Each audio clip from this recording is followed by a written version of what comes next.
السلام عليكم ورحمة الله وبركاته. ازيكم يا حبايبي؟ عاملين ايه؟ يا رب تكونوا بخير. هنعمل وصفة من الوصفات الجميلة، هنعمل معجنات كده مع بعض. اللهم صل وسلم وبارك على سيدنا محمد وعلى اله وصحبه وسلم. زي ما انتم كده شايفين، الوصفة جميلة جدا جدا، مستوية كده وطرية وقطنية وهشة كده زي العسل. بصوا يا بنات مستوية ازاي، شايف السوا بتاعتها؟ السوا بتاعها مظبوط. اللهم بارك. اللهم صل وسلم وبارك على سيدنا محمد. هشة قطنية كده، حية كده يعني زي العسل، حية كده فاخر من الآخر، جميلة جدا. هنعمل ايه؟ هنعمل مع بعض الشريك، هنعمله بطريقة سهلة وجميلة زي ما انتم كده شايفين. اللهم صل وسلم وبارك على سيدنا محمد وعلى اله وصحبه وسلم. بصوا يا بنات، شايف طار ازاي؟ جميل جدا جدا ما شاء الله، احلى من بتاع الافران. هنعمل بالسمسم، هرش على وشه سمسم، وهرش على وشه سكر، وهعمل منه سادة. اللي عاوز سادة ياكل، اللي عاوز بسكر ياكل، اللي عاوز بالسمسم ياكل. هنرضي جميع الأذواق يا بنات. اللهم صل وسلم وبارك على سيدنا محمد. هقول لكم بقى المقادير بتاعتهم. انا معايا كيلو من الدقيق، ومعايا كوبايه من الحليب زي ما انتم كده شايفين.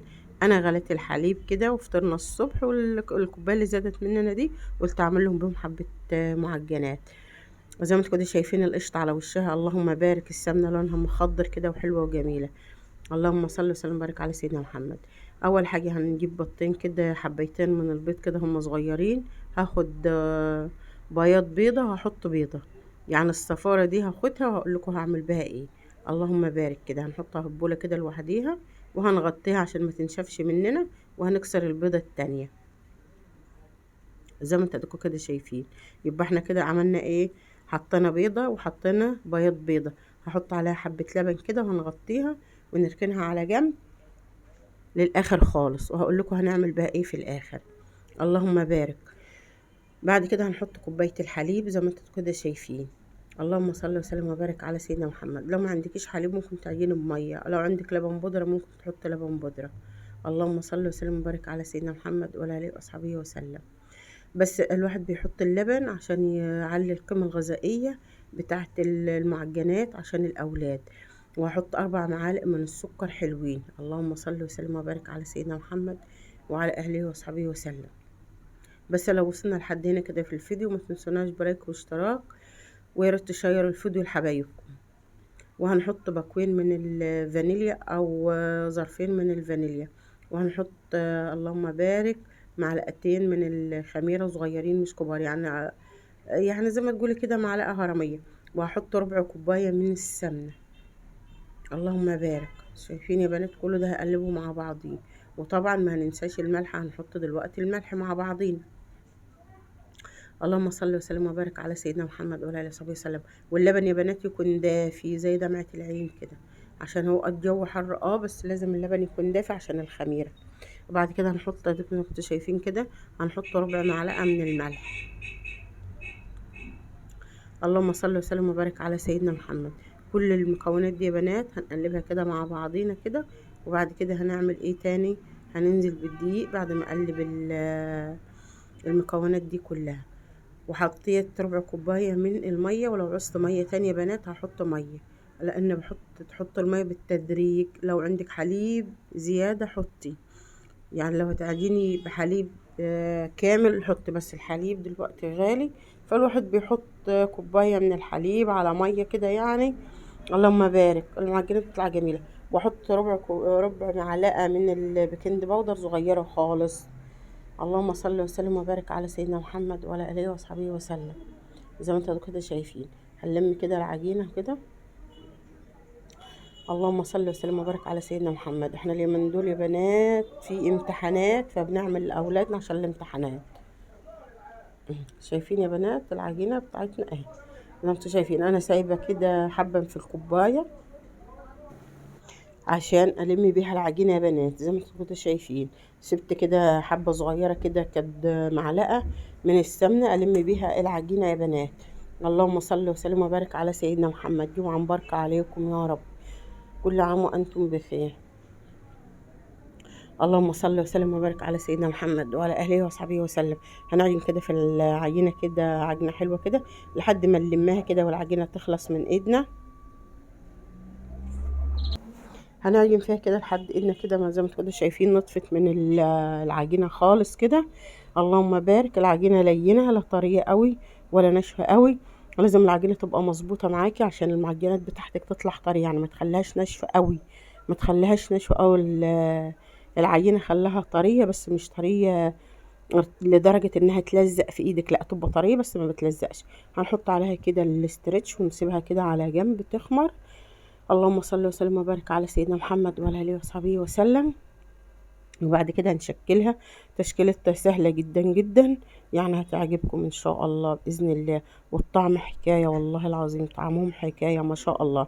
هنتن كده الصواني بتاعتنا او الصاج بتاعنا بالسمنة او بالزيت زي ما تحبي. وبعد كده ايه هنقطعها مع بعضينا او نشكلها مع بعضينا بطريقة سهلة جدا جدا. وما تاخدش اي وقت كده، اديناها بوكس كده زي ما انتوا كده شايفين في النص. ما شاء الله بصوا العجينة بصوا يا بنات العجينة تحفة والله العظيم، حلوة حلوة قوي قوي قوي ما شاء الله. بصوا يا بنات، وقطعوا كمية يعني الكيلو الدقيق ده رمى معانا حبة شريك كتيرة قوي ما شاء الله يعني. ربنا يبارك فيه كده، يعني عمل كمية كبيرة. بصوا يا بنات انا بعملها كده بلفها رول كده زي ما انتم شايفين، وبلفها كده اهواتي. وهلفها كمان بطريقة اسهل كده تاني هوريها لكم برضو زي ما انتم شايفين. اهو بصوا يا بنات، اهدي الصغننة دي بتكبر بتفنش وتبقى ما شاء الله اللهم بارك يعني. ما شاء الله عليهم يعني شايفين حاجة جميلة جدا جدا ما شاء الله. معجنات في البيت نظيفة ورخيصة وبترمي كمية كتيرة. يعني لو عملت نص كيلو والله بيرمي كمية كبيرة، او الكيلو بيرمي كمية كبيرة قوي. يعني ممكن تعملي الكيلو وتحطيه في الفريزر وتطلعي منه الصبح لأولادك وهم رايحين المدرسة. اللهم صل وسلم وبارك على سيدنا محمد وعلى آله وصحبه وسلم. بطريقة سهلة جدا جدا جدا ما شاء الله. وفيها غذاء، يعني حتى الطفل لو خد واحدة منهم كده وكلها من غير أي حاجة، فيها بيض وفيها لبن، هيبقى فيها قيمة غذائية عالية. اللهم صل وسلم وبارك على سيدنا محمد وعلى آله وصحبه وسلم. أحلى ما بتجيبيها من الفرن بكتير زي ما انتوا كده ايه شايفين زي ما انتوا كده شايفين يا بنات. بعمل رول كده وبلفه كده بسرعة كده. بصوا يا بنات شايفين بلفه بطريقة سهلة جدا جدا ما شاء الله. حاجة كده يعني زي العسل. بس يا بنات سهل جدا جدا ما شاء الله، يعني ما بياخدش وقت خالص. والواحدة الصغيرة دي دلوقتي شافوها بتفنش بتبقى ما شاء الله، يعني بتبقى يعني واحدة كبيرة كده ولها حجمها ما شاء الله. شايف انت الكمية دي؟ بصوا يا بنات شوفوا، بصوا الواحدة فنشت قد ايه، كانت صغننة خالص اللهم بارك. وادي صفار البيضة اللي حشناه وحطينا عليه اللبن. هنقلبها كده صفار البيضة كده، وهنتن كده الوش كله كده زي ما انتوا كده شايفين ما شاء الله. بصوا يا بنات اهو دهنة بسيطة كده ما تقليش قوي. هيديك اللون الجميل اللي انت شايفيه كده، شفتيه كده اللون الذهبي. بس لو وصلنا لحد هنا بالله عليكم ما تنسوناش بلايك واشتراك. ولو تعرفوا تشيروا الفيديو شيروه عشان يوصل لأكبر عدد والقناة تكبر كده. اللهم بارك. بصوا يا بنات حاجة كده يعني جميل تحفة تحفة ما شاء الله. اللهم بارك. كده انا هرش دول عليهم سكر، يعني انت تعملي الواحدة وترش عليها سكر على طول، ما تستنيش عشان البيض ما ينشفش على الوش. والسكر ما يلزقش فيها.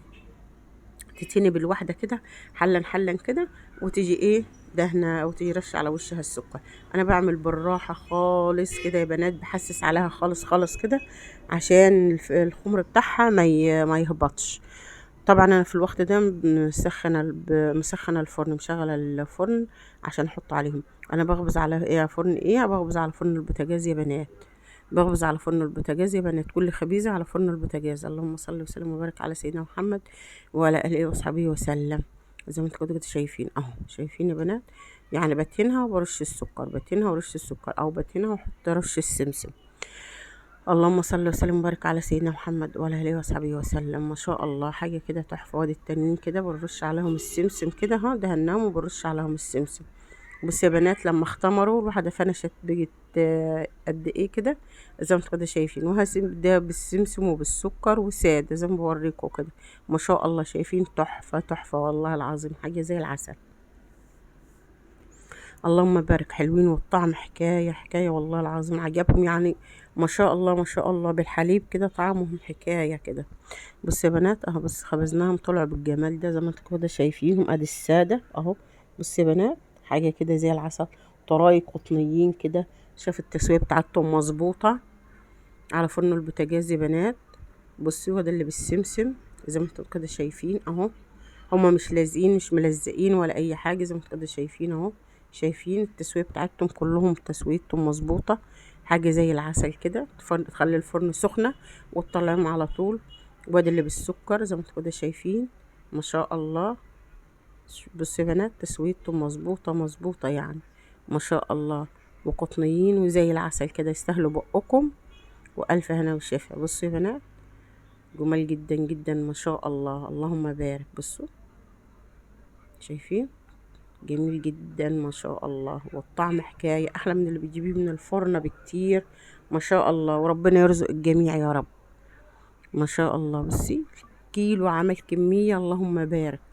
يلا ما تنسوناش بلايك واشتراك في القناة، لو تعرفوا تشيروا الفيديو شيروه ليوصل أكبر عدد من الناس، اللهم بارك.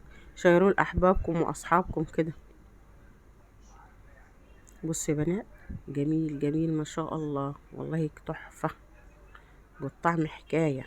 بصوا يا بنات حاجة زي العسل، وكفاية انك انت عاملاها في البيت بيدك. وبص البياض جوه، بص قطني قطني قطن يا ولاد، شايفين جميل ازاي، حاجة زي العسل كده ما شاء الله، حاجة تحفة اللهم بارك. بصوا يا بنات ابرصهمكم اهو في الحلة عشان يفضل طري، وهنغطيها بالغطا كده لان اللهم بارك كده يعني مش هيخلوا فيهم الاولاد ده بالالف هنا وشفا يعني كده، يجيبوا حليب وهياكلوه بسم الله ما شاء الله. بصوا يا بنات حاجة تحفة، اللي بالسكر واللي بالسمسم واللي سادة كده ما شاء الله.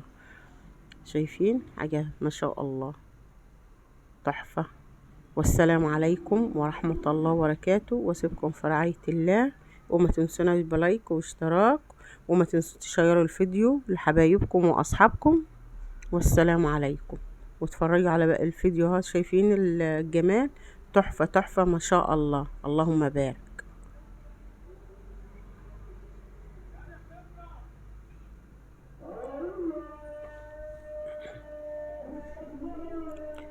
الله أكبر الله أعظم، الله أكبر الله أعظم، ولا حول ولا قوة إلا بالله العلي العظيم. بس يا بنات أذان العصر، يلا يوم عن بركة عليكم وعلى حبايبكم، والسلام عليكم ورحمة الله وبركاته.